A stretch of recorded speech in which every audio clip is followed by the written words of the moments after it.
Less than a month away from the November elections, it was the first debate between incumbent U.S. Congressman Tim Walz and his Republican challenger, Jim Hagedorn.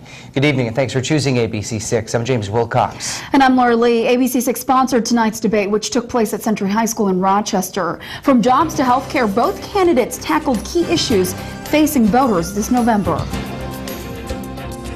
It didn't take long in the debate to bring up health care. Pass these big bills like Obamacare, you increase energy costs on people, you pass Dodd-Frank that restricts the capital, you put these ridiculous regulations on people from the federal government. I'm not interested in the blaming, I'm interested in helping take responsibility to move things forward. It has kept literally millions of seniors out of poverty, it has raised the quality of life, and it's allowed people to retire with dignity. From health care to jobs, the debate between Congressman Tim Walz and his Republican challenger Jim Hagedorn was an equal matchup. Hagedorn using the platform to show voters he's a legitimate opponent.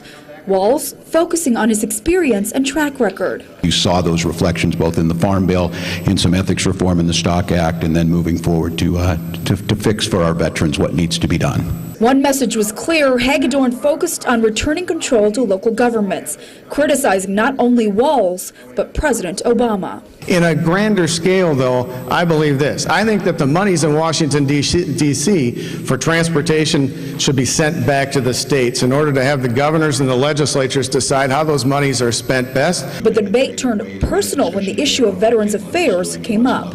What's the record 6 years into the Obama administration? Veterans are dying at the hands of our government. One veteran not receiving care is a failure. Just like leaving one of our fellow soldiers on the battlefield, it's not going to happen. And I, for one, have wore that uniform for 24 years, and I stood next to those veterans. And to imply in any way that I don't care or that they would not get care, especially after the comments that were made, I simply reject that. So thank you.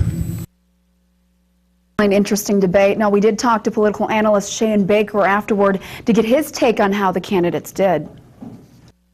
The beauty of a debate like this is you've got two passionate advocates, one the insider incumbent and another person from the outside trying to show that they deserve a shot, that they're a viable, legitimate voice for the loyal opposition. And I think we saw that.